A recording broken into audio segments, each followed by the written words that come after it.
Stromnya seperti apa? Stromnya adalah keadaan kita yang saat ini. Iya, karena keadaan tidak menentu, mungkin Bapak Ibu tahu, sekarang banyak kejadian-kejadian tentang PHK, iya, khususnya PHK ini yang cukup banyak, iya, lalu banyak perusahaan yang tidak bisa bertahan, dan bagaimana kembali ke kita sendiri, bagaimana kita bisa mengatur keuangan di saat-saat storm yang seperti ini, iya. Oke, mungkin Pak Wahyudi bisa next slide, kita masuk ke profilnya Ibu Maria Regina. Dan tanpa panjang lebar, saya akan panggilkan seseorang yang akan sharing kepada Bapak Ibu semua. Beliau Ibu Maria Regina Nugraharsi, beliau merupakan direktur dari BIC Course. Beliau juga merupakan penulis buku bestseller The Secret of Wealth Management. Mungkin kalau Bapak Ibu lihat di profilnya, di situ di bawahnya ada satu buku warna hitam yang seperti ini yang saya pegang. Buku ini sudah bestseller, cetakan yang keempat, sekarang masuk ke cetakan yang kelima. Buku The Secret of Wealth Management ini membahas tentang bagaimana cara mengatur keuangan yang di-sharingkan oleh tim dari BIC. Penulisnya ada 4, 3 laki-laki dan 1 wanita, dan 1 wanita tersebut adalah Ibu Maria Regina yang sebentar akan sharing kepada Bapak Ibu semua. Beliau memiliki lisensi resmi sebagai Certified Financial Planner, CFP, lalu Qualified Wealth Planner, wakil agen penjual efek reksadana. Beliau juga berpengalaman sebagai marketing manager di bank swasta terbesar selama 9 tahun, iya. Lalu juga trainer pada pelatihan intern maupun ekstern perbankan, pengusaha di bisnis consumer goods selama lebih dari 10 tahun, pembicara financial planning dan juga pengembangan sumber daya manusia pada seminar berskala nasional, founder dan penyusun dari modul BIC Course dan juga financial planner.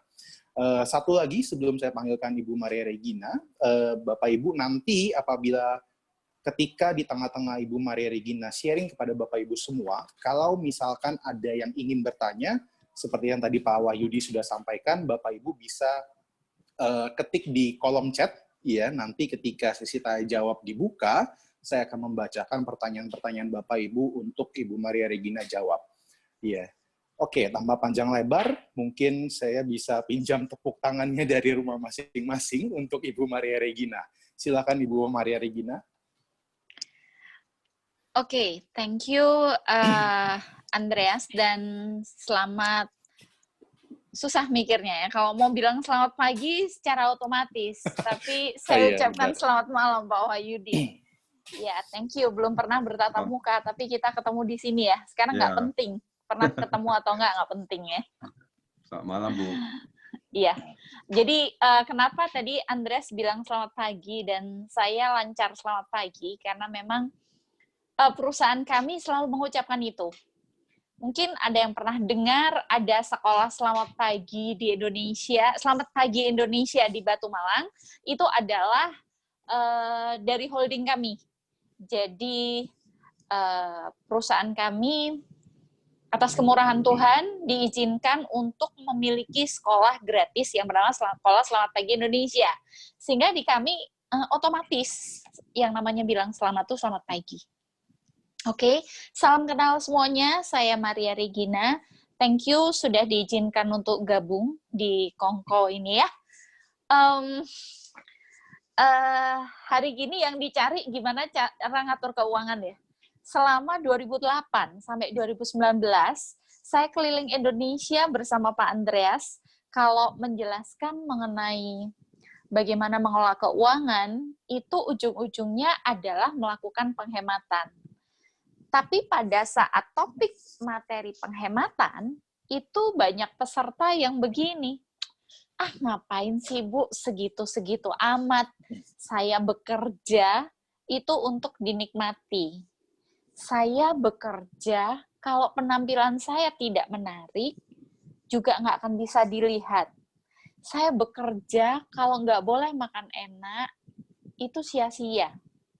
Saya bekerja, kalau hanya untuk disimpan, takut keburu mati, nggak sempat menikmati. Nah, itu komentar beberapa orang. Tapi, di saat pandemi corona ini terjadi, financial planner mulai dicari, mulai dikejar. banyak orang mengalami ketakutan, gimana ya cara ngatur uangnya? Dan pertanyaan yang sama-sama kita punya adalah, kapan ini berakhir? Siapa yang bisa jawab? Bantu saya jawab, boleh tulis di live chat. Kapan ini berakhir? Semua hanya mengatakan prediksi. Prediksi pertama, saya berharap ini selesai akhir Mei. Sehingga Lebaran selesai, coronanya selesai. Itu harapan saya. Ternyata itu juga harapan seluruh Indonesia, bahkan seluruh dunia. Tapi prediksi itu bergeser, menjadi paling cepat itu adalah Agustus. Dengan catatan orang tidak bergerak sampai Agustus. Oke? Agustus diperkirakan bisa nggak semuanya bisa kembali? Ternyata diperkirakan siap-siap sampai akhir tahun. Oke? Akhir tahun keluar, oke. Akhir tahun coronanya selesai. Tapi bagaimana dengan pertumbuhan ekonomi? Jelas-jelas semester 2 akan terjadi perlambatan yang luar biasa. Dan itu berpengaruh terhadap kantong kita masing-masing. Bapak, Ibu, saya pun berharap ini segera berakhir. Mei, saya berharap ini adalah bulan terakhir terjadi penambahan corona. Sehingga ekonomi mulai berjalan. Saat ini, ekonomi boleh dikatakan mundur ke belakang. Beberapa sektor ekonomi terpukul. Saya mendengar cerita bulan Februari saat Indonesia belum diumumkan sebagai corona. Saya mendengar berita corona ini sudah sejak awal Desember. Waktu itu pimpinan saya memiliki keluarga di China. Dan empeknya atau kakak dari papanya itu tinggal di China. Pimpinan saya, kami menyebutnya Kojul ya. Mungkin yang pernah nonton film Anak Garuda atau CLView mengenal siapa Kojul. Kojul memiliki keluarga di China dan beliau memberikan foto-foto dan video-video China itu kepada kami pada bulan Januari. Saat video itu kami terima, kami berpikir bahwa ini kan di China. Kami orang Indonesia berharap itu hanya terjadi di China, tidak terjadi di Indonesia. Seperti SARS, waktu itu tidak masuk ke Indonesia dengan begitu dahsyat. Bulan Februari, update dari pimpinan kami meminta kami untuk menyiapkannya, lebih tepatnya Januari. Meminta kami untuk berbelanja kebutuhan rumah tangga, beras, dan gula sampai 3 atau 4 bulan ke depan. Kami menurut, tapi tidak percaya bahwa ini akan terjadi di Indonesia. Februari, saya memiliki sepupu yang menikah dengan orang Itali dan mengabarkan Itali terjadi wabah yang besar-besaran. Kita masih berharap Indonesia tidak mengalami. Toh Indonesia mengalami iklim yang tropis. Mataharinya terik sehingga corona pasti mati. Itu semua harapan kita. Tapi begitu 29 Februari diumumkan bahwa Indonesia sudah ada, maka kita harus menghadapi kenyataan. Jujur Bapak Ibu, bisnis usaha holding kami itu berada pada kondisi yang tidak bertahan. Kami memiliki hotel di Batu. Kami juga memiliki usaha training yang berhenti dengan seketika. Kami memiliki toko retail. Kami memiliki restoran, semuanya berhenti. Tetapi syukurlah, sebagian dari usaha kami itu segera berubah. Dan ada sebagian bisnis usaha kami yang masih bisa hidup di tengah pandemi corona ini. Nah, lalu apa yang harus kita lakukan? Mungkin Pak Wahyudi bisa bantu slide pertama kita, nasib dunia usaha di tengah pandemi corona. Slide ini Bapak Ibu bisa dapatkan atau nanti saya kirimkan ke Pak Wahyudi, di grup itu bisa dikirimkan ya. Di situ ada kondisi di mana saya nggak bisa lihat. Bapak Ibu bisa lihat ya? Untuk slide-nya. Kelihatan sih, Bu. Ya. Oke. Ya. Oke. Nah, di manakah kita berada? Yang kolom merah itu adalah kondisi yang tidak mungkin bertahan ya. Industri pengolahan, konstruksi, perdagangan, hotel. Aduh, Bapak Ibu, hidup saya dan Pak Andreas keliling Indonesia. Kami merasakan semua hotel dari Sabang sampai Merauke. Dan hotel itu adalah bisnis yang menjanjikan. Tapi hari ini siapa sangka bahwa banyak pemilik hotel yang harus menjual. Kemudian restoran. Ada restoran di Jakarta yang rame, yang kalau mau makan pun harus duduk dan ngantri. Hari ini harus tutup. Dan di Surabaya pun restoran-restoran yang bagus saat ini tidak boleh menerima kunjungan. Perdagangan, konstruksi, industri pengolahan, pertambangan, penggalian, ekspor barang tambang, dan penerbangan. Apa kabar teman-teman yang saat ini bergerak di dunia penerbangan? Baik Anda sebagai pilot, kru, maupun sebagai petugas darat dari sebuah airline, hari ini kita sama-sama prihatin dengan kondisi ini. Kemudian ada kondisi di mana yang masih hijau muda. Hijau muda itu artinya masih bisa bertahan, tapi dengan kondisi yang harus persiapan dan harus mengetatkan ikat pinggang ya, contoh perikanan, listrik, gas, air bersih, pengangkutan masih bisa jalan, perkebunan, peternakan, kehutanan ya. Tapi yang merdeka adalah yang mengalami peningkatan paling besar adalah yang hijau tebal, yaitu di sektor makanan. Karena di tengah seperti ini, makanan menjadi tolok ukur kita untuk tetap jaga kesehatan. Kemudian kesehatan, kemudian retail, kemudian produk kesehatan pribadi, kemudian teknologi informasi dan komunikasi. Pertanyaannya adalah, di manakah posisi kita berada? Kalau hari ini kita berada di merah, yang dipertanyakan adalah berapa saldo tabungan saya. Kalau kita berada di hijau muda, kita bisa bertahan dengan income yang mungkin hanya dipotong 10 atau 20%, atau maksimal 50%. Tapi kalau kondisinya kita di hijau, maka kita dalam posisi yang pemasukan pasti ada, dan pengeluaran juga pasti ada. Oke, kita mulai dari posisi yang ada di merah. Yang posisi ada di merah, pengeluaran kita, biaya hidup kita sama, tetapi pemasukan tidak ada. Di sinilah yang dipertanyakan adalah berapa cash flow kita tiap bulan, dan berapa uang cash kita yang ready. Sejak Januari, semua investasi yang berbahaya harus hold, dan kita harus memindahkan ke tempat yang aman. Bu, saya sudah terlambat. Bagaimana kalau saya mau pindahkan sekarang? Bebas kalau Anda merasa bahwa saat ini tidak ada uang cash sama sekali, maka investasi yang berbahaya pun harus di-stop di tengah jalan. Tujuannya apa? Untuk makan. Tujuan kita saat ini hanya makan dan bertahan hidup. Kehidupan kita harus di-restart ulang. Oke, kita cukup hafal dengan slide ini. Saya beranjak pada slide yang kedua. Slide yang kedua saya dapatkan siang ini melalui grup teman-teman. Nah, ini. Tidak ada yang menyangka in memoriam untuk PO Bus, hotel, biro wisata, kru hotel, objek wisata, tour leader, rent-a-car, pusat oleh-oleh, kru bus, kemudian bus, dan yang lain-lain. Bapak Ibu, ini kondisi yang sangat-sangat sulit. Kita tidak sendirian, tapi seluruh dunia mengalami. Jangan merasa kita yang menjadi korban.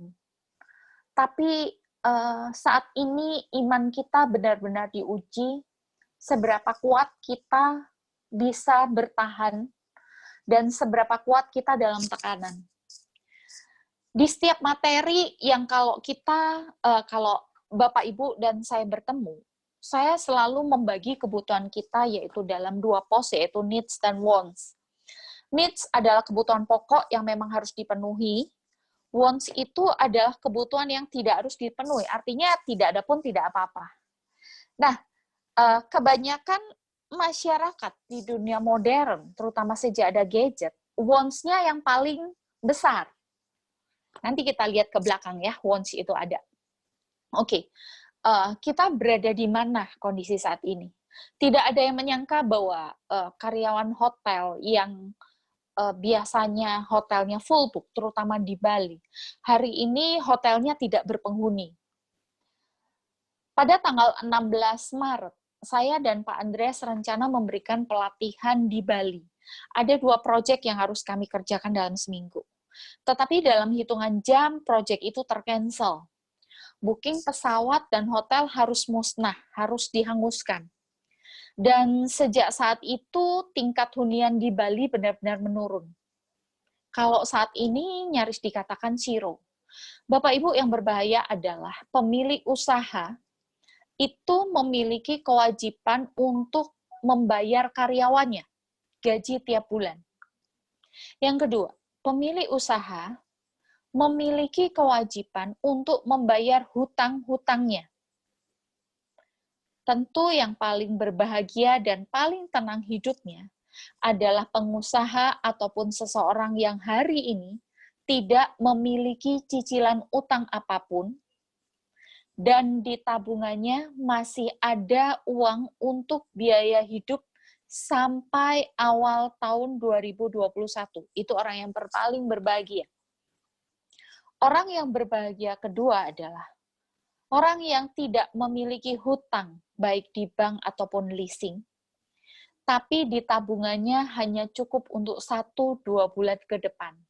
Itu masih untung. Kenapa saya katakan masih untung? Masih bisa cari tambahan pekerjaan tanpa dibebani utang. Orang yang panik hari ini adalah orang yang harus memenuhi kewajiban tiap bulan, tapi masih dapat income. Yang lebih panik adalah orang yang harus memenuhi kewajiban utang, tapi tidak ada pendapatan. Orang yang paling panik adalah orang yang memiliki kewajiban membayar utang, membayar kewajiban pegawai, tapi usahanya tidak ada pemasukan. Bagaimana solusinya dan bagaimana mengatur keuangan? Oke, kita pelan-pelan membahasnya. Tapi satu virus yang tidak boleh hadir dalam diri kita, virus yang ada di sekeliling kita adalah virus corona, atau disebutnya COVID-19. Virus yang tidak boleh ada saat ini adalah fear, takut. Takut akan membuat kita atau antibodi kita semakin melemah. Jadi kita harus memiliki antibodi yang kuat, yaitu apa? Yakin. Yakin bahwa corona ini akan selesai.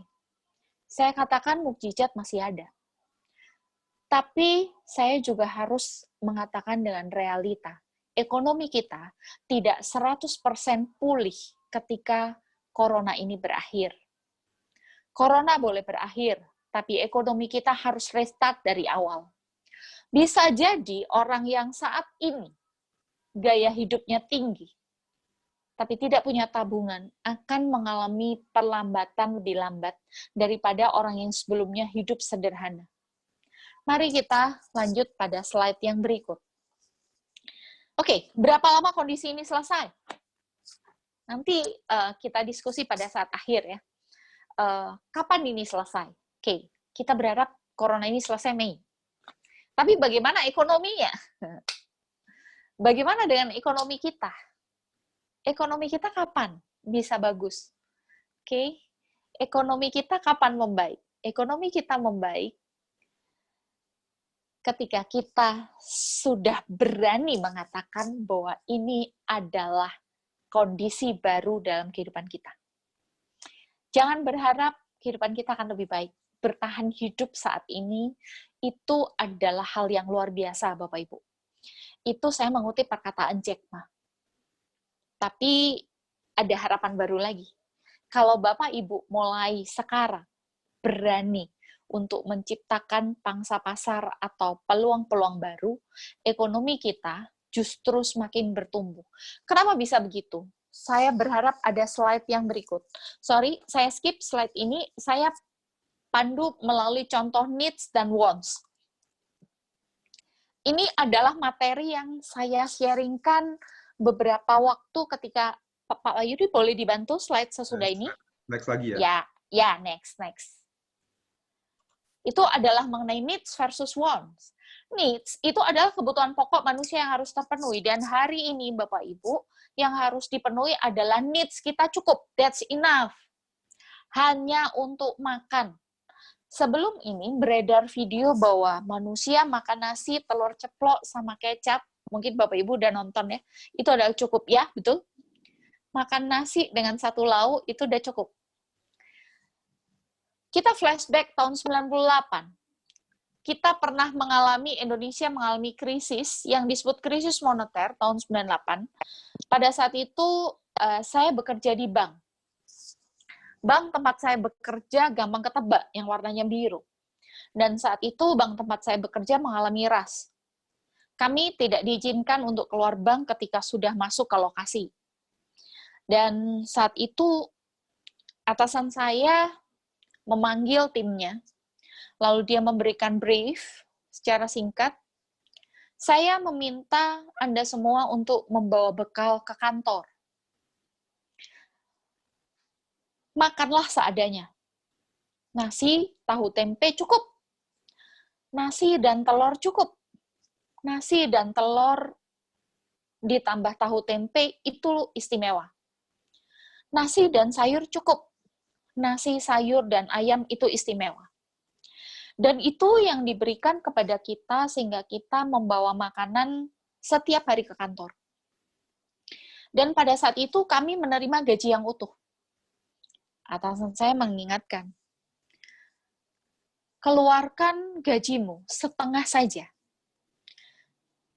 Andaikan bahwa bulan depan kamu tidak terima gaji, sehingga gajimu bulan ini bisa dipakai untuk hidup 2 bulan. Artinya setengah bulan ini dan setengahnya bulan depan. Kami nurut. Kami hanya menggunakan setengah gaji. Bahkan boleh dikata saya waktu itu hanya menggunakan sepertiga gaji. Ternyata, puji Tuhan ya, bulan depannya gaji kami full. Tapi kami tetap diminta untuk hidup dengan setengah gaji. Sehingga gaji 2 bulan bisa hidup untuk 4 bulan. Dan ternyata krisis itu tidak berlangsung lama. Dan kondisi bank tempat saya bekerja perlahan-lahan pulih dari krisis 98. Dan apa yang teman-teman belajar dari krisis 98? Bahwa saat krisis itu, kita belajar hidup prihatin. Justru tabungan kita bertambah banyak. Bukan kita mengalami defisit, bukan. Kenapa? Next slide, Pak. Karena yang kami keluarkan itu hanyalah needs saja. Apa contoh needs? Needs itu adalah yang pertama pasti belanja makan sehari-hari.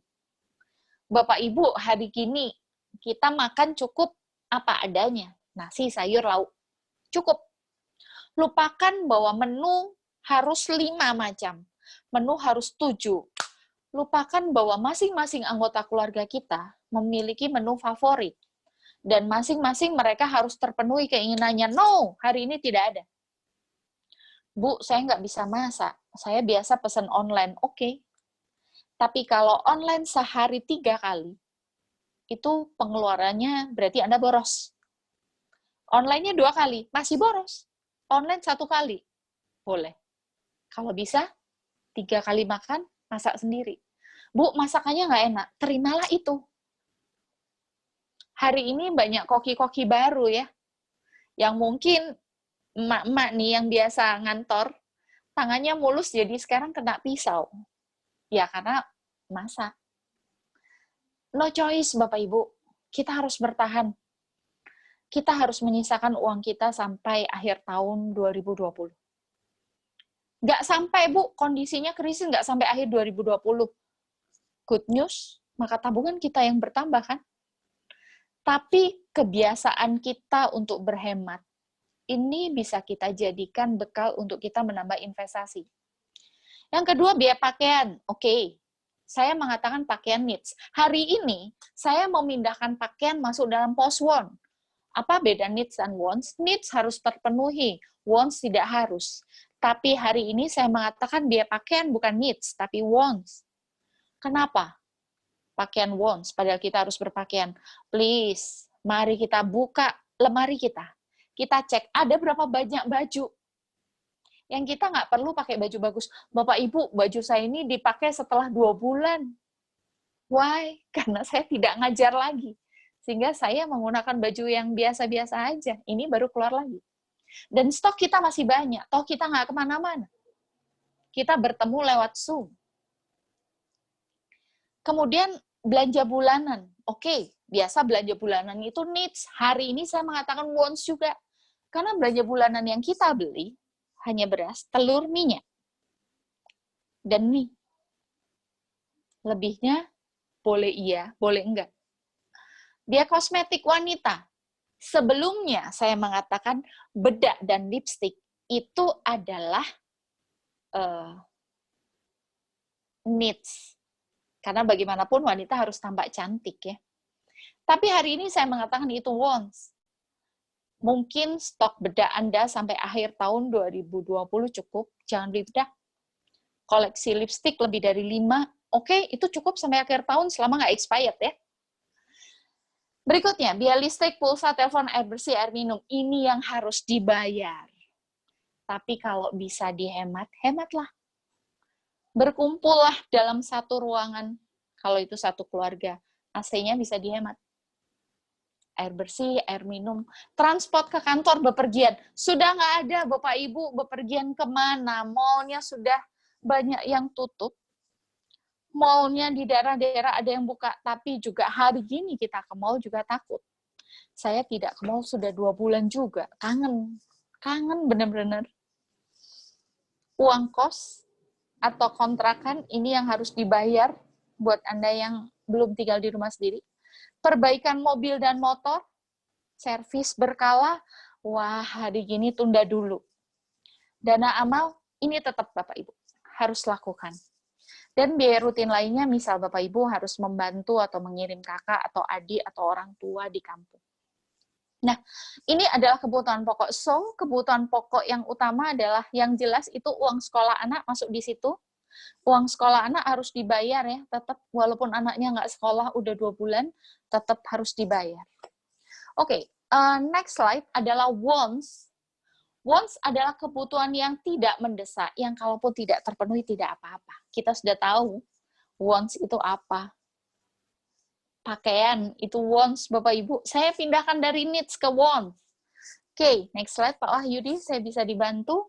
Handphone canggih, handphone kita cukup 1. Selama masih bisa WhatsApp, selama masih bisa browsing, dan selama masih bisa Zoom, kita bisa komunikasi, maka kita happy. Keriting rambut, ion smoothing, mandi lelur, no. Ini tidak ada. Saya melihat teman-teman cowok, sekarang rambutnya sudah mulai panjang. Yang pertama, takut ke salon. Yang kedua, nggak ada uang. Oke. Yang ketiga, ya udah biarin sekali pengen rambut panjang ya. Kosmetik branded, jangankan yang branded, kosmetik yang biasa aja itu sudah wants, apalagi yang branded. Rekreasi. Bapak Ibu, hari gini semua rekreasi ditutup. Anggaran ini hapus. Nonton, no. Bioskopnya udah tutup. Uang kita tidak ada. Peralatan elektronik, hari gini kita pengen upgrade apa? Tidak ada yang patut kita beli. Tidak ada yang bisa kita beli. Barang branded, no, nggak ada. Makan di restorannya juga tutup, Bapak Ibu. Meminjamkan uang ke teman. What? Kita harus selamat lebih dulu. Uang kita lebih, kita berbantu membagi. Oke, needs dan wants Bapak Ibu, timbanglah. Membeli sesuatu harga 60.000, pertimbangkan, pikir 2-3 kali. Membeli barang 60.000, baik casing handphone maupun peralatan handphone, 60.000 setara dengan 1 kantong beras. Membeli sesuatu 20.000 setara dengan 1 kilogram gula. Dan membeli sesuatu 20.000 setara dengan 1 kilogram telur. Ini yang harus kita jaga. So, berarti kebutuhan kita saat ini kalau boleh saya kompres, hanya uang sekolah anak, bayar listrik, dan makan. Di antara 3 ini harus kita penuhi. Makan, Bapak Ibu, ini yang nomor 1. Makan ini termasuk gizi ya, termasuk makanan vitamin ya, atau food supplement, ini yang harus kita jaga. Oke. Bagaimana dengan utang? Kalau dalam buku The Secret of Wealth Management, saya mengatakan pos itu ada 5, Bapak Ibu. Pos needs, pos debts, pos wants, pos saving, pos investment. Bapak Ibu, kalau setelah ini menginginkan buku, bisa chat ke Andreas, tapi mohon maaf, buku tidak bermaksud dengan istilah PO. Kami mencetak edisi kelima, tapi karena pandemi corona kami hold produksinya, sehingga jumlah buku yang tersisa mungkin sekitar tidak sampai 10 buku. Nah, dalam buku itu, The Secret of Wealth Management, saya membaginya menjadi 5 pos. Pos needs, kebutuhan, pos debts, utang, pos wants, keinginan, pos saving, dana darurat dan perlindungan, dan yang kelima adalah pos investasi. Sebenarnya pos yang paling menarik saat ini adalah investasi. Karena investasi saat ini saham dan reksadana lagi murah, Bapak Ibu. Tapi lupakan kalau kita tidak ada uang. Bahkan untuk makan 5 bulan ke depan, kita nggak sarankan dulu. Oke, pos saving. Pos saving kita harus tetap punya. Pos wants, ini keinginan. Pos wants kita, saat ini kita harus singkirkan. Berani untuk memonitor wants anak, berani untuk melarang anak, berani untuk mengingatkan anak untuk tidak memenuhi pos wants-nya. Yang berhemat bukan kita juga, tapi yang berhemat satu keluarga. Pos utang, ini kita harus tetap bayar. Pos needs, kita harus tetap hidup. Oke, saya berikan beberapa contoh. Saya mengikuti perkembangan kasus seorang rekanan saya sesama penulis buku dan sesama financial planner. Saya mengikuti seminarnya bercerita bahwa ada seorang dokter kandungan yang selalu ramai pasiennya. Dan setiap malam yang periksa itu banyak. Sehingga boleh dikata income-nya besar. Pada bulan Februari, beliau membeli sebuah apartemen dengan cara cash. Dengan menguras semua tabungannya. Dokter ini bagus. Karena berprinsip saya tidak mau berhutang. Tapi dia membeli apartemen itu dengan cash, dengan semua uangnya, dan semua tabungannya habis tidak bersisa. Dokter ini berpikir bahwa akan terima pendapatan setiap bulannya. Karena kondisi saat ini, orang malas untuk ke dokter. Dan akhirnya yang istrinya mengandung pun tidak diantar ke dokter kandungan. Yang saat ini hamil pun tidak ke dokter kandungan. Apa yang terjadi? Income dokter ini zero, alias tidak ada. Memang punya rumah, memang punya apartemen, tapi hari ini apartemennya tidak ada yang nyewa. Memang punya rumah, tapi pegawainya harus dibayar. Pembantunya harus dibayar, dokter harus tetap makan. Income tidak ada. Ini dilema, Bapak Ibu. Utang memang nggak ada, tapi pemasukan juga nggak ada. Ini juga dilema. Mungkin kita melihat seorang artis, mobilnya mewah, rumahnya mewah. Kita merasa minder melihat artis itu. Jangan, Bapak Ibu. Kita nggak tahu beban tiap orang. Ternyata artis itu semuanya dia beli dengan cicilan utang.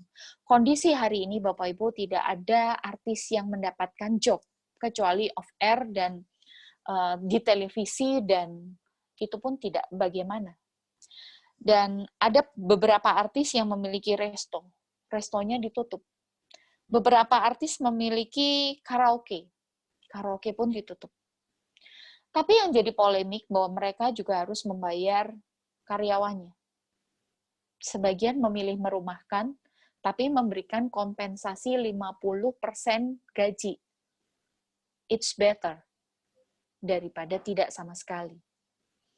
Oke, sehingga kita berpikir 50% gaji, maka yang harus kita dahulukan needs. Dan needs yang harus kita utamakan nomor satu hanyalah makan. Di luar-luarnya adalah berubah menjadi wants. Oke. Kita beralih ke next slide. Pak Wahyudi boleh tolong dibantu bayar utang Bapak Ibu. Ini harus tetap dilakukan. Karena kalau enggak, semakin lama beban kita akan makin besar. Yang pertama adalah hadapi kenyataan, kuatkan iman, teguhkan pengharapan, esok masih ada masa depan. Nggak boleh bunuh diri. Nggak boleh ada yang mati sampai corona ini berlalu. Yang pertama, buat daftar utang. Urutkan utang dengan bunga yang tertinggi ya, dan jatuh tempo yang terpendek. Utang yang tertinggi harus dibayar lebih dulu. Pengennya sih nggak bayar. Pengennya pemerintah menghilangkan hutang. Tapi hutangnya siapa? Kalau yang berhutang rumahnya untuk beli rumah mewah, nggak adil kalau pemerintah mensirokan utang atau membekukan utang selama setahun. Begitu utang orang-orang dibekukan selama setahun, gantian yang mengalami PHK atau tsunami, PHK adalah perbankan dan perusahaan leasing. Masih ada kabar gembira Bapak Ibu, kita bisa melakukan negosiasi utang. Kita bisa call pihak bank atau pihak leasing karena saat ini bank menurunkan suku bunga. Suku bunga kartu kredit yang biasanya 2,5% per bulan diturunkan jadi 2%. Minimum payment kartu kredit yang biasa 10% sekarang turun menjadi 5%. Bu, saya mampu bayar utang full payment. Lalu pilihnya bagaimana? Oke, kita cek uang Bapak Ibu. Kalau saldo rekening Anda tebal, bayarlah utang Anda 100%. Kalau saldo di rekening tidak tebal, maka bayarlah utang seminim mungkin. Yang penting umur kita panjang untuk makan. Yang berikutnya adalah buat daftar kebutuhan. Lakukan downgrade gaya hidup Anda. Sekali lagi, downgrade gaya hidup Anda. Seberapa dahsyat? Sedahsyat-dahsyatnya. Karyawan di Surabaya masih bekerja, ya. Tapi semuanya makan membawa bekal. Itu berarti pengeluaran untuk makan di luar hilang. Pengeluaran nonton bioskop tidak ada. Pengeluaran ke mall yang biasa sehari 500.000, Sabtu 500.000, Minggu 500.000, dikalikan 4 berarti 4 juta, hangus tidak ada. Beli baju, mungkin secara tidak sadar, dalam sebulan kita beli baju 1 juta, itu pun hangus. Oke? Yang terpenting hutang ini, kita banyak-banyak berdoa, banyak-banyak berpasrah, semoga hutang ini segera selesai. Oke. Saat kondisi yang lebih baik, Bapak Ibu, kalau Pak Wahyudi mengizinkan, saya akan berbagi lagi mengenai financial planning di kala normal ya. Need steps uang saving investment. Ini kalau Bapak Ibu masih berkehendak ya. Dan saya percaya habis ini kalau semua kondisi ini berlalu, saya dan Pak Andreas keliling dan sharing mengenai financial planning, pasti banyak orang mendengar. Yang biasanya kalau saya ngajar, mereka sibuk mainan HP, sibuk, nggak penting, saya nggak penting berhemat. Hari ini saya yakin semua orang pasti mendengar. Kenapa? Karena praktek-praktek penghematan yang kalau sebelumnya, sebelum wabah corona ini kita praktekkan, hari ini kita bisa menuai hasilnya, Bapak Ibu. Membawa bekal ke kantor, setiap kali saya sharing kepada karyawan bank atau karyawan perusahaan, itu sebuah penghematan konyol yang memalukan. Hari gini, Bu, makan itu kami butuh banyak, Dan kami butuh nikmat. Kami butuh aktualisasi diri di mana restoran itu mencerminkan tingkat income kami. Kami butuh nongkrong, karena itu prestis yang ingin saya sharekan di Instastory saya. Bapak Ibu, mari kita cek Instastory setiap orang. Hari ini, Instastory setiap orang adalah berjualan. Bukan show kemana mereka nongkrong. Oke, kita lanjut. Prioritas. Kita lupakan hutang ya. Nanti Bapak Ibu boleh chat, boleh tanya bagaimana cara negosiasi ke bank atau ke leasing. 10 tahun lamanya saya berada di dunia perbankan dan menangani mengenai utang. Kita masih diizinkan kok untuk datang ke perbankan, untuk membuat surat pernyataan bahwa kita benar-benar berkeinginan untuk mencicil utang kita secara perlahan-lahan dan itikat baik, dan kita akan dibantu dengan hitungan ulang seberapa mampu kita membayarnya. Oke, apa yang menjadi prioritas kita saat ini? Dengan uang yang ada di kantong Bapak Ibu dan yang ada di dompet, yang pertama adalah siapkan makan. Saya tidak suka ikan kaleng, jenis sardin. Hari ini Bapak Ibu, saya belajar menyukainya dan membeli beberapa stok untuk persediaan. Why? Kalau Indonesia akan mengalami seperti Italia, di mana lockdown benar-benar 100%, saat pertambahannya tidak mungkin menurun lagi, maka sarden adalah penyelamat. Jujur dalam hati, saya tidak menginginkan kondisi Indonesia lebih buruk dari hari ini. Tapi mempersiapkan semuanya, itu harus kita lakukan. Mie instan. Buat saya itu adalah larangan keras. Tapi hari ini harus disiapkan. Vitamin, Bapak Ibu, ini harus kita siapkan. Keamanan keluarga, ini kita prioritaskan. Apa contohnya? Jangan izinkan orang asing untuk bertamu. Bukan nggak sopan. Hari ini adalah yang terbaik. Jangan, terutama kalau di rumah Anda ada anak kecil atau keluarga yang sudah usianya lanjut. Jangan izinkan untuk bertamu, karena itu akan membawa bahaya. Tabungan untuk survive selama mungkin. Yang berikutnya, yang nomor 5 adalah perlindungan kesehatan atau asuransi kesehatan Anda jangan dihentikan. Investasi boleh dihentikan. Perlindungan kesehatan harus. Why, Bapak Ibu? Karena kalau saat ini kita sakit, di tengah uang tidak ada, biayanya akan semakin sulit. Nomor 5, buat Anda yang saat ini tidak memiliki perlindungan kesehatan, sebaiknya Anda cobalah cari yang murah-murah aja. Oke, slide terakhir dari saya adalah give. Percayalah hukum tabur tuai. Hari ini kita harus berhemat. Tapi kita harus tetap amal. Siapa yang memberi, pasti akan menuai. Sisihkan sejumlah uang atau beras atau apapun yang bisa Anda anggarkan untuk memberi. Janganlah kondisi ini membuat kita malas untuk beramal. Janganlah kondisi ini membuat kita tidak mau berbagi. Justru kita harus berbagi. Oke? Kalau boleh saya rangkum adalah bagaimana cara mengelola keuangan kita di tengah badai. Pikirkan needs Anda. Uang sekolah anak, listrik, telepon, dan makan. Termasuk makanan kesehatan. Yang kedua, pikirkan fasilitas kesehatan Anda, yaitu insurans kesehatan Anda, itu yang harus Anda pikirkan. Tidak perlu mengambil asuransi jiwa tidak perlu mengambil asuransi yang mahal atau unit link. No, bukan saatnya, tapi ambillah asuransi kesehatan untuk keluarga Anda.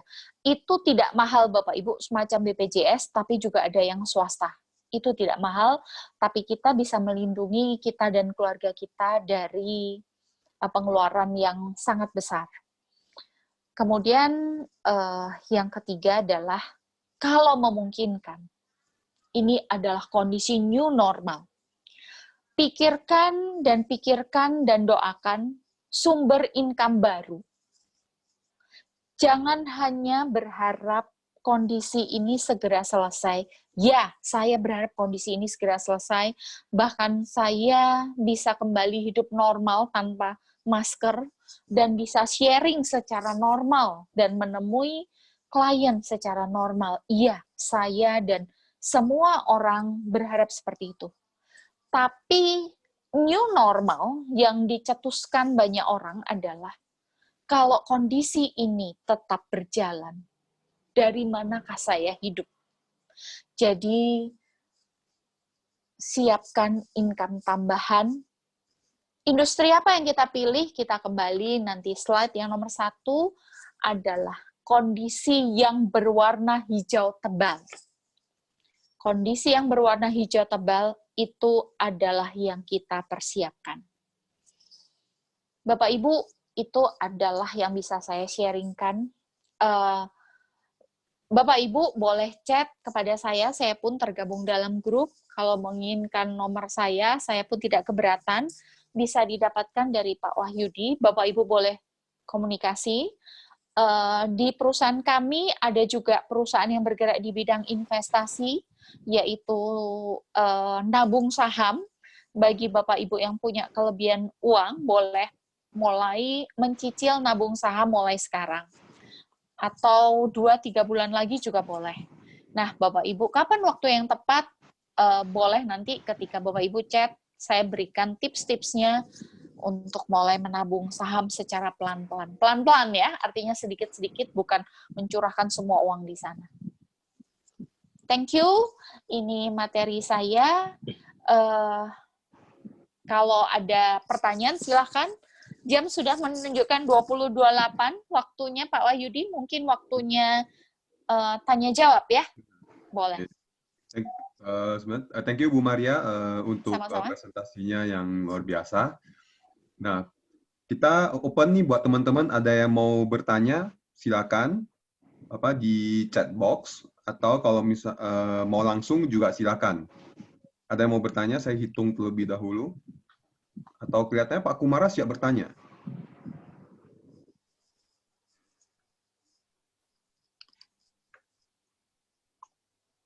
Bentar Pak Kumara, saya unmute dulu ya.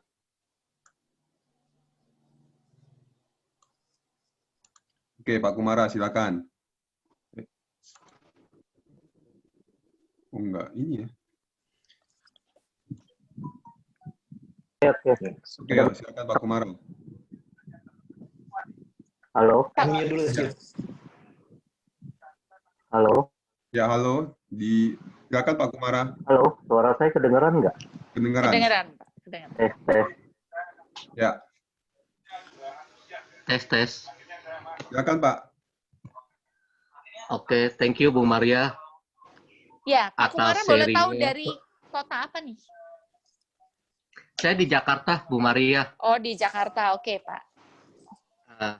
Kebetulan saya bergerak di bidang asuransi, Ya. khususnya unit link. Ya, ada Ya. sedikit belajar tentang financial planner. Ya. Ya, kalau diizinkan ini boleh nggak saya sharing juga berkaitan dengan teman-teman yang punya asuransi? Sorry, maksudnya Pak Kumara mau sharing atau mau bertanya, Pak? Mau sharing, menambah sedikit tentang yang tadi Bu Maria bicarakan tentang biaya asuransi, khususnya yang punya, yang ingin mempertahankan asuransinya.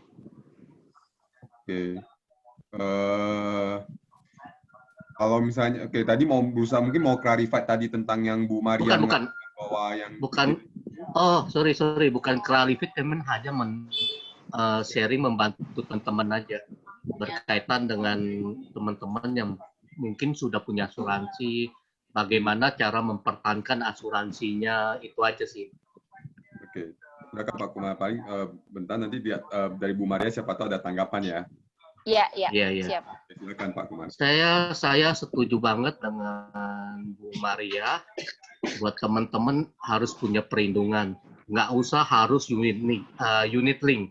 Kebetulan emang biarpun saya di unit link, tapi kita harus fair. Setuju dengan Bu Maria, boleh pakai BPJS. Terus buat teman-teman yang punya unit link sangat penting untuk dipertahankan, karena biaya yang teman-teman bayar itu sekarang hanya biaya asuransinya, khusus yang sudah melewati 3 tahun ke atas. Tapi kalau yang masih di bawah 3 tahun, teman-teman bisa nego. Sekarang perusahaan asuransi juga memberikan kelonggaran. Boleh istilahnya cuti premi dengan mengajukan permohonan. Khusus teman-teman yang mungkin nilai tunainya sudah dikit, teman-teman juga boleh melakukan pembayaran. Tidak perlu setiap bulan membayar premi, tapi boleh membayarkan hanya biaya asuransi, tapi nanti ada perhitungannya. Itu aja sih sebenarnya. Oh, oke. Jadi kalau misalnya teman-teman yang punya asuransi, jangan langsung buru-buru tutup, misalnya boleh ngajukan. Betul. Ke Jangan. Gitu Justru ya. jangan tutup. Ya. Justru jangan tutup, Bu Maria ya. Jangan. Jadi Iya, betul. memang kondisi ini kondisi sulit ya. Kalau kita tidak butuh nilai tunainya, jangan tutup. Satu, kita nggak pernah tahu virus itu makin dekat sama kita sedekat apa. Semua perusahaan asuransi hari ini memberikan perlindungan kalau kita meninggal. Walaupun nggak ada yang pengen meninggal ya. Tapi semua memberikan perlindungan terhadap COVID-19 semurah apapun asuransinya. Kemudian Betul. Saya nggak jualan ya, tapi saya menilainya dari sisi financial planner adalah bagaimana kondisi asuransi di tengah kondisi saat ini. Yang saya lebih sarankan buat orang yang nggak punya asuransi, yang mesti mereka punya ini asuransi kesehatan. Betul. Ambil yang termurah, BPJS pun oke. Yang penting ada gitu ya. Itu aja. Dan Thank you, saya Pak. tambahkan lagi khusus yang warga Jakarta. Saya nggak tahu sekarang programnya masih ada atau enggak. Setahu saya dulu setiap warga Jakarta itu dibagikan BPJS gratis, termasuk saya juga ada dari pemerintah. Ya, tapi kelasnya kelas 3. Itu khusus teman-teman yang mungkin kesulitan finansial untuk membeli asuransi yang semurah pun boleh coba nanti ditanyakan ke bagian RT atau ke UA. Ya. Itu, Pak. Oke. Oke. Thank you Pak Kumara. Ya. Sama-sama, Pak. Ya, jadi berarti asuransi itu jangan ditinggalkan. Bahkan kalau misalnya memang ada yang tadi yang sempat di-share oleh Pak Kumara juga, itu boleh minta keringanan. Ya. Iya, betul. Minta keringanan. Jadi, oke. Good. Thank you informasi. Mungkin kalau teman-teman bingung, teman-teman boleh langsung menghubungi agen-agen teman-teman sekalian. Atau kalau udah nggak ada agent, boleh kontak dengan saya. Konsultasi tentang bagaimana cara menghandle, bagaimana cara untuk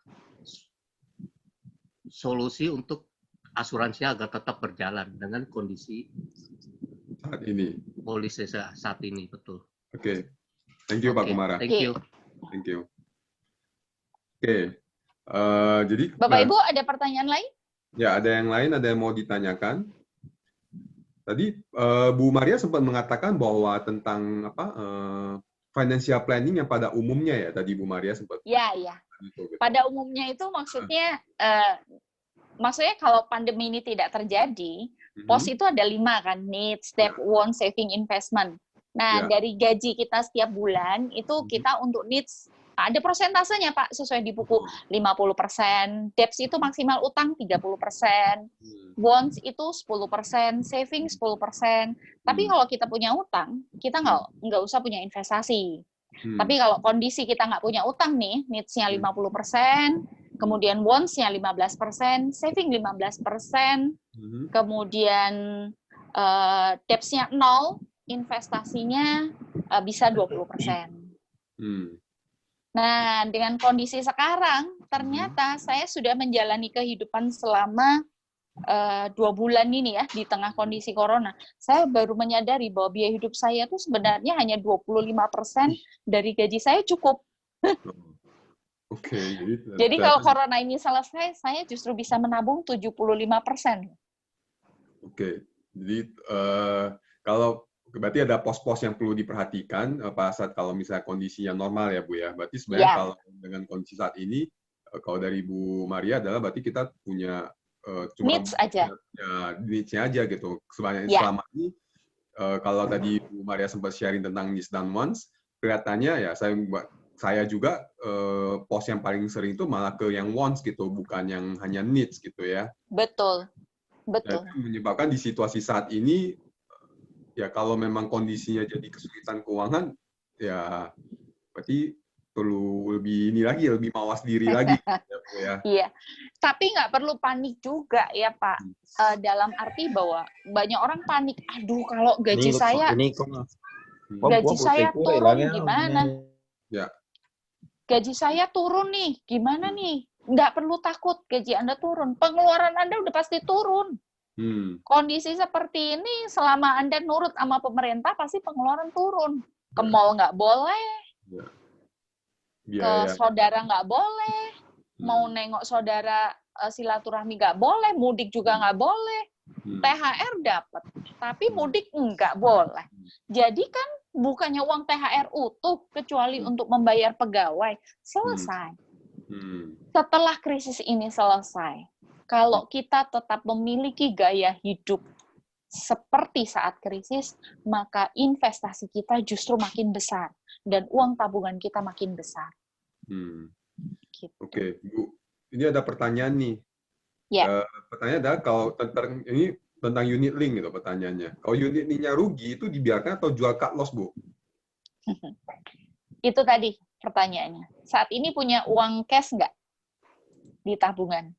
Kalau Anda masih bekerja, masih punya uang cash, diemin aja. Nanti juga naik. Tapi kalau biarin aja. Kalau sekarang mau pindah juga udah telat gitu ya. Nah, tapi kalau misalnya Anda saat ini sudah posisi nggak ada pekerjaan, duit di tabungan sudah menipis, oke? Mau nggak mau, Anda harus cut loss. Untuk apa? Untuk nafas perpanjangan keluarga Anda. Ya, itu. Jadi jawabannya tuh tergantung duit yang cash yang ada. Tergantung cashnya ada apa enggak. Cash itu bukan berarti cash keras ya Pak ya. Cash itu boleh dalam arti di ATM atau apa. Cash pokoknya uang yang ready yang bisa ditarik setiap saat gitu. Kalau memang ada lebih ya biarkan, karena pasti akan naik gitu ya Bu ya. Pasti akan naik. Justru kalau ditarik sekarang rugi. Tapi kalau kita nggak punya uang, no choice ya mau nggak mau paksa. Bu, bukan cuma unit link ya, saham juga loh Pak. Kondisi saham juga ya. Saham juga. Saham kalau Anda saat ini rugi, mau cut loss ya tergantung. Kalau saham Anda di tempat industri yang bagus, tapi harga sahamnya karena menurunnya karena kondisi ekonomi, ya tetap aja tungguin sampai naik lagi.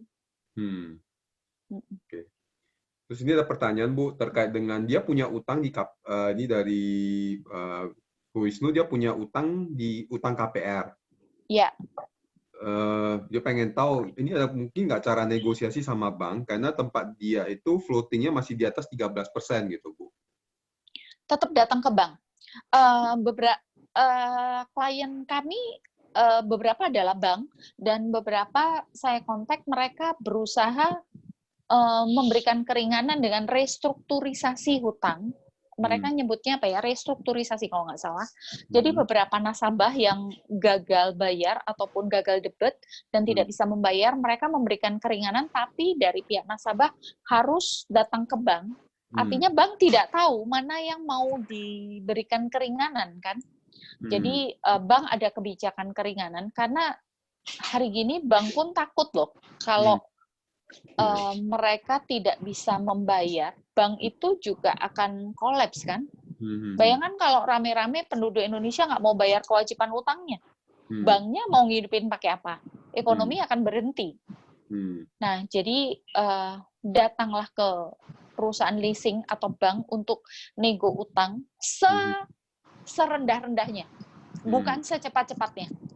Nanti pada saat ekonomi membaik dan income kita membaik, maka kita bisa mengambil cicilan yang lebih besar dari hari ini. Kalau misalnya gini Pak, cicilan KPR kita per bulan 10 juta. Itu kan memberatkan hari gini. Nah, kita coba gimana caranya, nggak tahu mungkin bank bisa ngasih 5 juta atau 3 juta dengan jangka waktu yang lebih panjang. Atau kita menaikkan jaminan.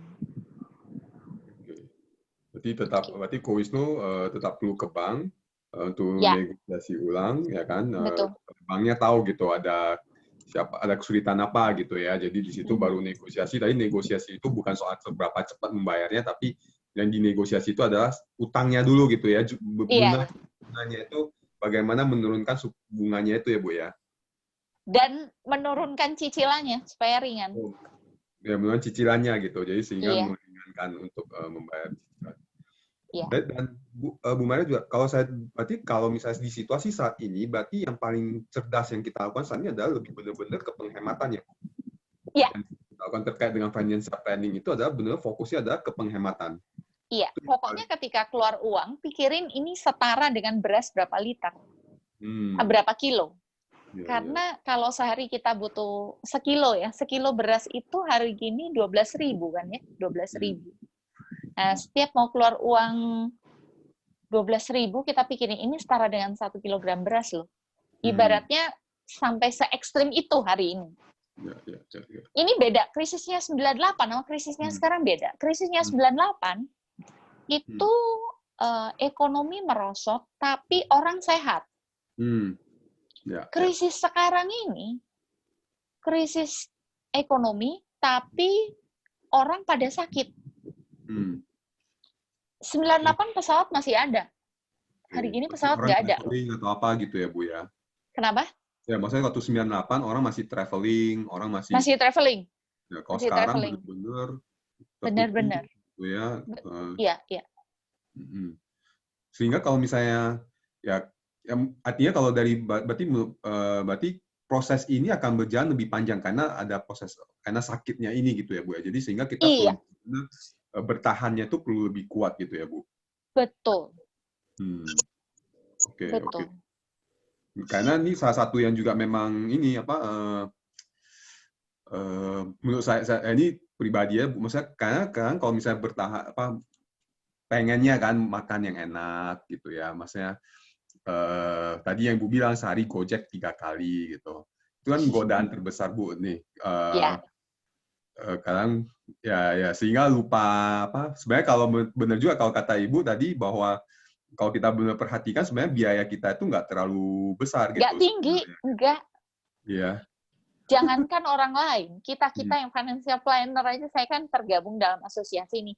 Ada asosiasi penulis buku, saya baru bergabung bersama mereka. Kita baru nyadar kok biaya hidup kita tuh nggak gede. Yang gede itu wants-nya. Kita ke mall, sekali ke mall tuh 1 juta. Nggak sadar. Time zone juga nggak ada. Bawa main anak juga nggak ada sudah. Makan di restoran loh. Sekali kita makan, kalau bawa keluarga 600.000. Ini sudah nggak ada. Jadi, ya udah ya, kita cuma makan, bayar sekolah anak, udah. Amal, sudah. Nggak ada yang bagaimana. Nah, kalau nanti kondisi ekonomi sudah membaik, income kita normal, tapi pengeluaran kita tetap 25%, gimana nggak kaya coba? Ini bukannya krisis yang bukan krisis mendatangkan musibah, tapi krisis yang mendatangkan anugerah. Oke. Wartawan kayaknya udah mau sesuatu, wartawan.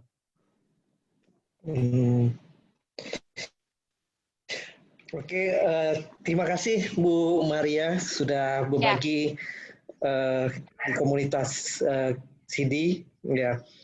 Karena ya saya sangat setuju sekali dengan apa yang Bu Maria sharingkan ya tentang financial planning, karena ya terus terang Bu Maria ini adalah orang kedua ya dari BIC, karena sebelumnya Pak Tony juga dulu pernah sharing ke kita gitu, tapi udah hampir 10 tahun yang lalu mungkin.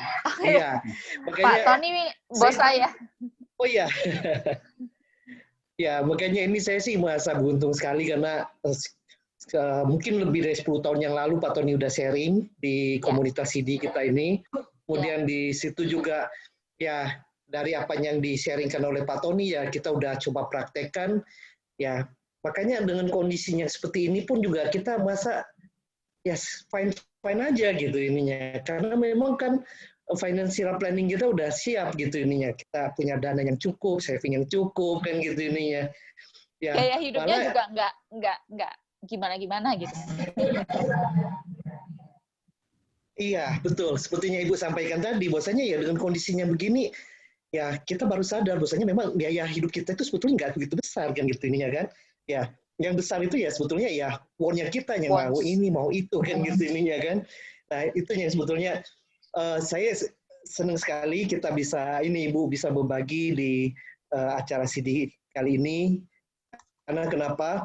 Ya karena saya berharap sih teman-teman juga bisa mempraktekkan apa yang Ibu Maria sharingkan ini, supaya ya kita bisa mempunyai keuangan yang baik di dalam kehidupan kita kemudian hari kan gitu ininya. Tadi yang seperti Pak Andreas juga sampaikan kan, bahwasanya kalau kita memberikan sharing ini ke orang tertentu ininya, ya mereka merasa loh kok baru diberikan sekarang kan gitu ininya. Tapi kalau kita berikan ke anak-anak muda, kadang-kadang mereka, yang tadi juga seperti Bu Maria bilang kan, hidup ini kan perlu dinikmatin. Kita nggak tahu nanti mereka tidak pernah mengalami 98 ya Pak ya? Pak Artawan mengalami 98. Betul. Ya makanya sebetulnya dengan kondisi ini ya, ini bisa kita menjadikan suatu pengalaman, bisa menjadikan kita untuk pelajaran bagaimana kita untuk bisa memplanningkan hidup kita mungkin lebih baik ya Bu ya ininya. Karena saya juga berterima kasih sekali waktu itu Pak Tony udah sharing dan kita udah praktekkan, ya makanya delay ya? Dengan terjadi goyang karena percobaan. Itu aja yang saya ingin memberikan komentar gitu Bu ininya. Oke. Ya, Pak Artawan, Pak Wahyudi, kita kembali pada basic ya. Saya sering ngajar sambil bergurau. Kopi itu kita punya choice loh. Kopi itu ada yang 3.000, ada yang 30.000, tapi ada yang 80.000. Teh itu ada yang 2.000, ada yang 20.000, tapi ada yang 70.000. Hari ini kita semua kembali pada kopi 3.000 dan teh 2.000.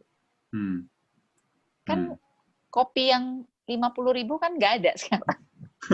Nggak bisa dibeli. Betul. Jadi kita kembali pada teh yang 2.000 dan kopi 3.000. Udah itu aja.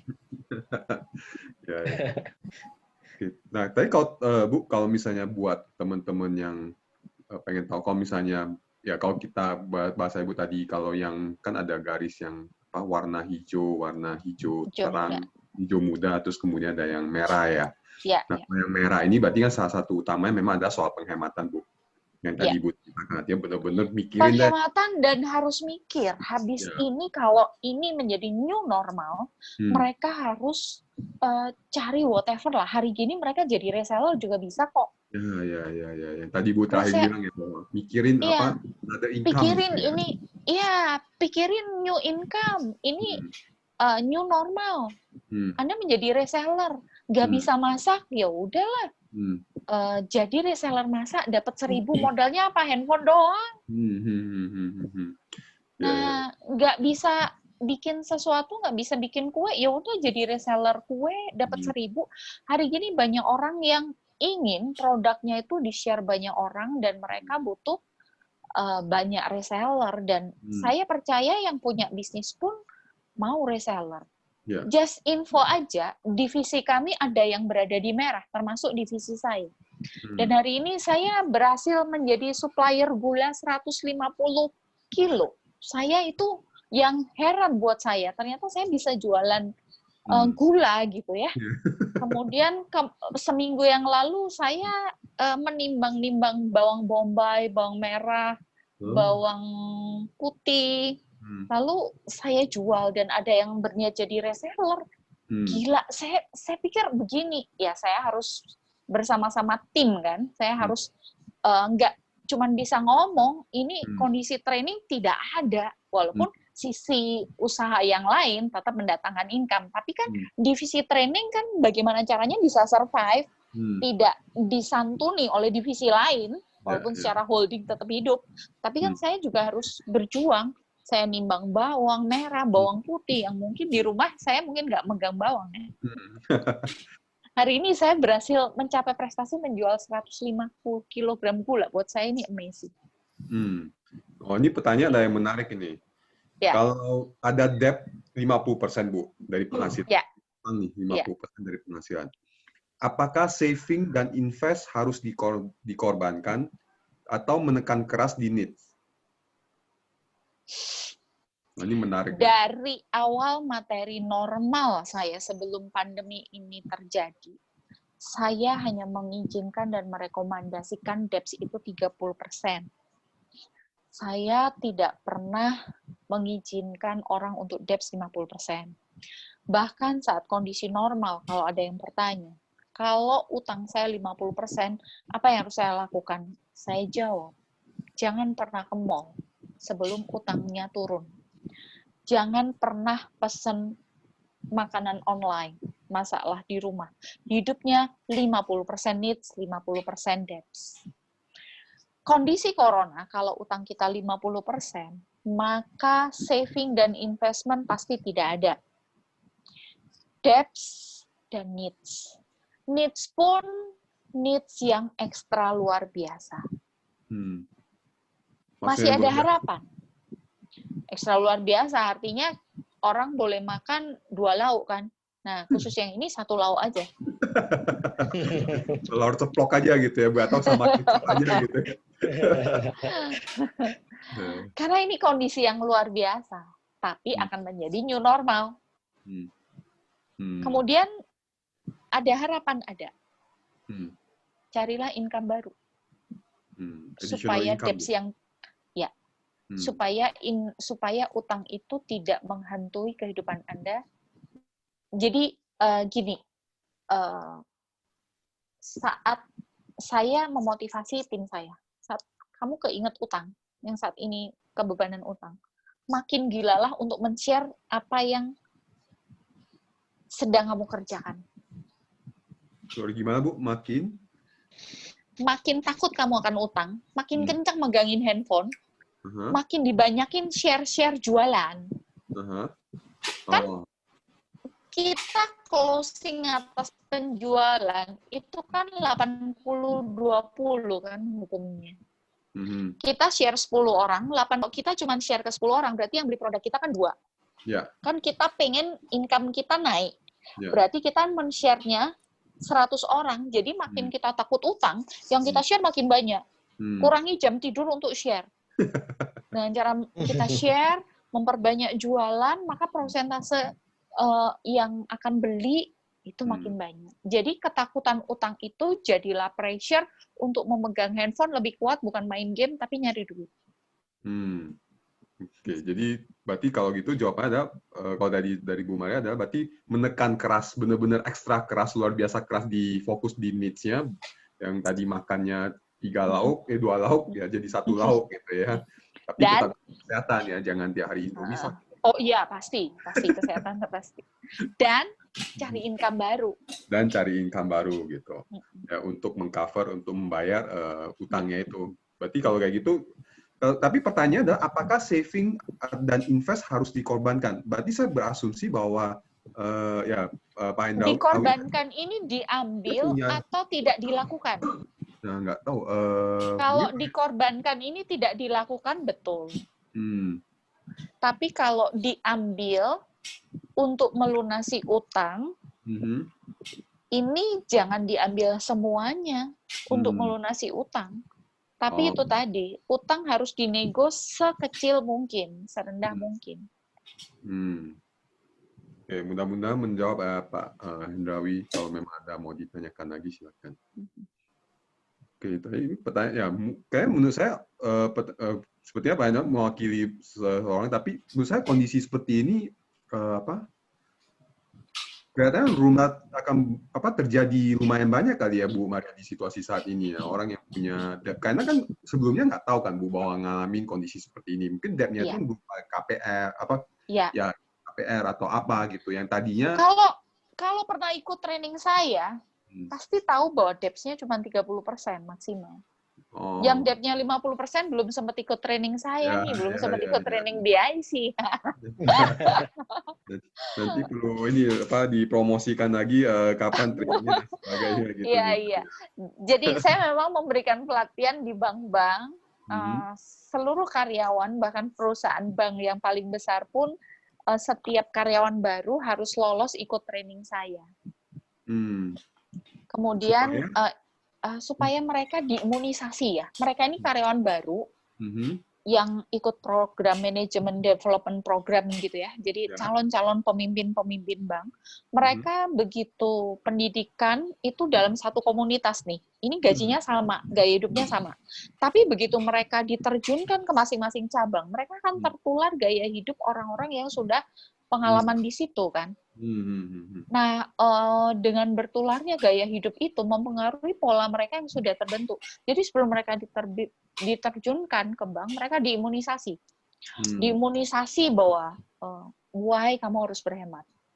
Why kamu harus punya investasi. Investasi itu gunanya apa? Saat seperti ini, investasi kita yang kita bongkar. Hari gini orang nggak punya uang, jual mobil, siap-siap ditawar harga sadis. Kemarin ada yang jual Innova 300 juta, yang nawar 200 juta nggak ada. 150 mau, nih duit cash. Orang yang punya uang cash hari ini berjaya. Mau nggak mobil lu gue beli 150 juta? Nggak mau ya sudah. Gue mah nggak butuh mobil. Serius ini Pak, kejam. Kejam ya. Kejam. Ya, yang mau jual mobil daripada nanggung cicilan dan nggak bisa makan, mendingan lepas barang. Nanti beli lagi mobilnya. Toh nggak kemana-mana kan? Ya. Oke, Bu, ini ada pertanyaan lagi dari Pak Yadi. Kalau mau mulai investasi itu kira-kira kapan? Terus kemudian apa yang cocok? Apakah reksadana untuk situasi saat ini? Mulainya ya Pak. Mulai kapan? Ya, mulai mulai tepatnya saya nggak bisa jawab. Kenapa? Karena saya nggak tahu coronanya sampai kapan. Tapi kalau kita punya uang, beli sedikit aja sekarang boleh. Sedikit itu berapa? Uang kita sedikit sama banyaknya kita nggak tahu. Kalau saya belum masuk. Saya belum masuk karena kita nggak tahu batas tertingginya COVID-19 di Indonesia ini kapan. Kalau kita sudah tahu, jadi grafiknya ini kan begini ya Pak ya. Jadi turun, naik, lalu turun. Kalau kita sudah tahu grafiknya ini menurun, nah disinilah kita mulai investasi. Tapi kita nggak tahu jumlah kita ini sedang mau naik. Kalau naik, akan naik lagi. Memang yang paling tepat adalah saat di atas. Nah ini kalau kita punya uang, bisa. Tapi kan kita nggak tahu titik tertingginya kapan. Sehingga ya kita tunggu aja. Toh kita rugi-rugi, bukan rugi, potensial loss. Itu keuntungan yang bukan uang hilang, keuntungan yang kita nggak dapat yang memang bukan bagian kita. Tunggulah sampai kondisi berita-beritanya cukup baik. Oke, berarti kalau tadi pertanyaan adalah kapan belum tahu. Ya, kalau memang ada duit ya dikit-dikit boleh. Dikit-dikit di akhir Mei ya. Ya, akhir Mei. Gitu ya. Iya, dikit-dikit akhir Mei. Ini udah mau selesai malah makin. Dikit dan berkala, dikit dan berkala. Oh, maksudnya gimana Bu? Dikit dan berkala. Jangan, jadi misal kita punya uang 10 juta, jangan masuk 10 juta. Tapi dikit-dikit itu misalnya seminggu ini 2 juta, minggu depan 2 juta. Spread, memecah, segregation. Memecah-mecah tingkat kerugian. Oke, jadi jangan langsung tiba-tiba berapa hari berturut-turut. Iya, jangan. Iya. Iya. Oke, Bu, ini ada lagi terkait dengan debt, Bu. Ini kayak memang menarik. Jika debtnya maksimal 30%, Bu. Iya. Terus kemudian berapa besar saving dan investment yang perlu kita sisihkan agar aman? Jadi misalnya mungkin harusnya beli buku saya dulu, di buku jelas. Nanti hubungin Pak Andreas ya untuk membeli buku. Enggak. Masalahnya bukunya nggak. Itu Anda untuk mendapatkan buku hubungin apa? Kasih kisi-kisi dikit lah Bu Maria, biar nanti tertarik untuk membeli bukunya. Ya. Nomor handphone saya udah dicatat belum? 081-2303-9000, gampang. Oke, Pak Andreas tolong ketikin Pak Andreas di grup chat. Oke. 081-2303-9000. Nah, jadi debts, posisi kita punya debts ya. Needs itu 50%. Needs itu 50%. Ya, betul. Nomor handphone yang ditulis Pak Andreas. Needs itu 50%, debts-nya 30%, wants itu 10%, saving 10%, I0. I0. Oh, jadi nggak investasi dong, Bu? Enggak. Kan punya debts. Oh, selama punya debts nggak boleh investasi, Bu? Enggak. Karena? Kecuali needs-nya bisa 40%. Kecuali lagi dia mau nggak punya wants. Kecuali lagi debts-nya cuma 20%, sebagian pindahkan investasi. Bu, tapi saya pengen investasi, jangan lupa. Kita lihat dulu saving. Saving ini adalah uang yang kita letakkan di insurans atau uang yang kita tabung untuk berjaga-jaga. Kalau post saving kita itu tidak ada apa-apa, artinya doa kita kuat ya selama setahun, nggak pernah ada bencana, nggak pernah ada musibah, keluarga nggak pernah kecelakaan, keluarga nggak ada yang masuk rumah sakit, maka saving yang 10% tadi kan hasil akumulasi setahun. Nah, itu bisa dipindahkan menjadi investasi. Oke, dari hasil savingnya ditarik untuk ke investasi gitu ya, Bu ya? Yes. Dengan kondisi tidak ada aman-aman. Ya, betul. Banyak doa, banyak bersedekah gitu ya. Savingnya utuh, pindahin investasi. Lalu begini, ada orang yang debts-nya 30%, tapi buat beli aset, buat beli rumah. Kan itu sama dengan investasi, betul. Jadi dia investasi tapi bayarnya pakai debts. Sebenarnya dia investasi, tapi jangan lupa beli rumah yang kedua itu investasi. Beli rumah yang pertama itu bukan investasi, itu keharusan. Oke, sebuah keharusan ya, Bu. Oke. Ini terakhir ada dari Pak Tommy. Katanya kalau dia restrukturisasi utang dan disetujui, ada kode R gitu. Apakah kode R itu kemudian hari akan menjadi kendala kalau lagi gitu?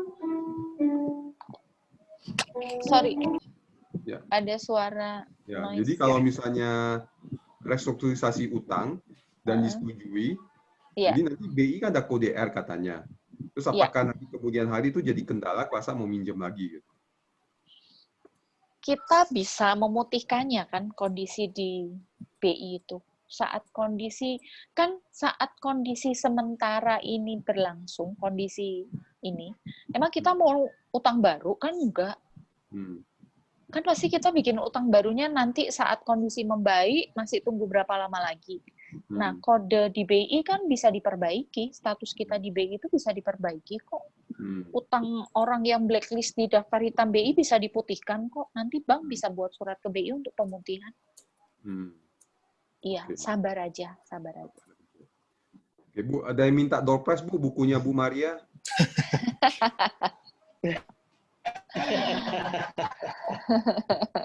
Aduh, Bu Susan. mintanya itu ke Pak Andreas. Kalau berhasil merayu cara Pak Andreas gitu. Masalahnya bukunya nggak ada, Pak. Buku kita itu ketahan waktu produksi yang kelima. Ini kami memang nahan untuk karena pandemi ini loh, kondisi pabriknya kan juga nggak jalan. Daripada uang kita masuk, produksi berhenti di tengah jalan, uang mampet kan. Syukur kalau buku itu udah naik cetak udah tinggal ambil, pasti modal keluar. Kondisinya Hmm. karena buku ini baru mau naik cetak, jadi kita memang hold, karena itu modal di awal. Ya. Jadi mohon maaf, buku mungkin nggak Belum. bisa didapat. Iya, Tapi yang open ada source juga ini. yang udah dicoret-coret punya siapa gitu ada. Nanti Nanti deh kalau kondisi. Pak Gramedia, Wahyudi. Ya. Sorry. Ya Pak Romi. Oh, saya boleh bertanya ya Boleh. untuk menyambungin yang tadi restrukturisasi. Oke, silakan Itu Pak. kalau misalnya mau pemutihan itu kita yang pribadi yang ngajuin atau lewat bank yang ngajuin gitu. kita ke bank yang akan ke BI. Kita ke bank di mana bank yang membuat catatan kita di BI menjadi istimewa. Oh. Ya. Begitu ya. Jadi contoh sahabat saya waktu itu ada masalah utang dengan BCA ya, kartu kredit. Ya. Nah, kartu kredit itu yang membuat statusnya menjadi istimewa di BI kan. Nah, jadi pada saat utang di bank itu dilunasi, maka orang tersebut mengajukan permohonan ke bank mengajukan surat ke BI. Apakah di tempat bank yang pertama kita restrukturisasi itu yang berhak mengajukan? Misalnya kita pindah ke bank yang lain nih. Pindah bank yang lain ya. Nah, apakah bisa nggak bank yang baru ini dia mengajukan pemutihan ke BI? Kalau kita sudah pemindahan bank, tanggung jawab kita sudah ada bank yang kedua. Iya. Karena maksudnya tagihan di bank pertama kan sudah dilunasi bank yang kedua. Lunasin. Tapi R yang di BI kan belum terhapus. Iya, tapi kita bisa minta bank yang kedua. Bank kedua bisa ngajuin ya? Bisa. Bukan berarti ke bank pertama ya? Enggak, di bank yang kedua. Oke, terima kasih ya Bu Maria ya. Iya, kecuali ada catatan-catatan khusus. Yang sepengetahuan saya bank yang kedua yang mengambil alih itu. Oke. Thank you, Pak Tommy. Ini Bu, bukunya ada di Gramedia online atau playbook nggak Bu? Enggak, karena di Gramedia itu kan buku kalau sudah berapa tahun dia enggak jual lagi. Jadi buku kita bestseller cukup lama, 4 tahun. Itu buku lama, buku yang cukup lama di Gramedia. Nah, kecuali bukunya ganti cover ya, baru dia bisa. Oh, oke. Udah nggak ada di Gramedia. Nanti deh Pak, kalau ada nanti biar Pak Wahyudi dihubungi sama Pak Andreas. Ya, kita berdoa sama-sama ya, semoga COVID ini segera berlalu. Karena COVID-nya berakhir, ekonominya nggak langsung running loh. Iya. Nggak langsung ya, Bu? Enggak. Tetap perlu waktu lagi. Yes. Oke, thank you Bu Maria untuk waktu dan kesempatannya berbaginya kepada kita semua dan Pak Andreas. Mungkin Pak Andreas ada sesuatu yang mau di ini? Sudah. Oke, jadi thank you, terima kasih Bu Maria, Pak Andreas dan dari BIC Course untuk sudah berbagi kepada kita hari ini sehingga kita tahu jadi kesimpulan bahwa yang penting saat ini teman-teman adalah penghematan yang paling pertama ya. Ingat fokus kepada needs sama wants-nya. Yang lebih utama adalah kepada needs-nya saat ini. Kalau memang masak ya belajar mulai masak gitu ya Bu ya. Ya, terus kemudian ya salah satunya lagi juga adalah mikirin tentang others income, new income gitu. Karena juga menjadi sangat penting gitu. Ya. Oke, thank you Bu. Oh ya buat teman-teman kalau misalnya mau bukunya Bu Maria itu judulnya adalah The Secret of Wealth Management ya. Iya, betul. Wealth Management. Bukunya ini saat ini masih udah habis terjual karena bestseller. Jadi kalau mau membelinya nanti boleh hubungin Pak Andreas tadi atau catat nomor telepon tadi. Pak Andreas perlu share nomor teleponnya kali ke teman-teman. Boleh, saya sebentar dapat dicatat gitu ya. Bapak Ibu, satu pesan saya adalah kuatkan iman kita dengan membaca banyak informasi yang bagus. Di kita memang ada penerbitkan buku. Saya nggak bermaksud jualan, tapi ini memang benar bahwa buku kita berkaitan dengan pengembangan kepribadian. bukunya John C. Maxwell yang berisi motivasi-motivasi positif. Saat-saat kondisi seperti ini, berita di internet itu berita yang membuat kita down, membuat kita nggak punya harapan, membuat kita pesimis. Nah, di buku-buku itu memberikan kita kekuatan-kekuatan baru yang istilahnya ya udah kondisi ini nggak bisa diapa-apain lagi. Tapi yang bisa diapa-apain itu pola pikir dan cara kerja kita dan terobosan kita itu yang bisa diubah. Kondisi ini nggak bisa diubah. Ini yang harus kita alami. Jadi buku-buku penguatan-penguatan, buku-buku berkaitan dengan pengembangan kepribadian, karya yang positif, itu di kita banyak dipasarkan oleh tempatnya Pak Andreas, dan buku pengembangan kepribadian ada banyak deh. Nanti bisa Pak Andreas bisa share-share. Itu kalau beli di kita lebih murah, karena kita kan penerbitnya langsung. Ya, oke. Nanti nggak boleh share, nanti kita akan bantu informasikan kepada teman-teman. Iya. Itu buku yang bagus untuk memberi kekuatan sama kita. Karena hari ini nggak ada artikel yang ngasih positif. Bikin takut gitu ya. Jadi ingat tetap mencerdaskan diri gitu, sesuai dengan kalau di CD kita punya virtue and knowledge gitu. Itu salah satu slogan kita. Jadi tetap bagaimana punya pengetahuan yang tepat untuk menghadapi situasi saat ini. Iya. Oke. Sekali lagi, terima kasih Bu Maria, terima kasih Pak Andreas, terima kasih teman-teman yang lain. Wartawan, ada mau menutup? Ya, saya mau mengucapkan terima kasih aja kepada teman-teman dari BIC, kepada Bu Maria, Pak Andreas, yang telah meluangkan waktunya untuk bisa berbagi ke komunitas CD. Ya, mudah-mudahan nanti nggak bosen ya, bisa meluangkan waktu lagi mungkin kalau ini di lain kesempatan ya, Bu Maria, Pak Andreas ya ini ya. Terima kasih. Oke, sekali lagi kami ucapkan terima kasih Bu Maria dan Pak Andreas. Oke, thank you semuanya. Acara ini sudah berakhir. Sampai ketemu di acara Kongkong Online berikutnya minggu depan. Minggu depan ada spesial tentang masak-memasak, akan di-sharingkan oleh CUV gitu. Nah, salah satunya untuk create new income gitu ya. Jadi belajar masak untuk nanti dijual gitu. Oke, thank you semuanya dan sampai ketemu lagi nanti. Thank you. Terima kasih. Terima kasih semua. Thank you semua. Terima kasih. Thank you.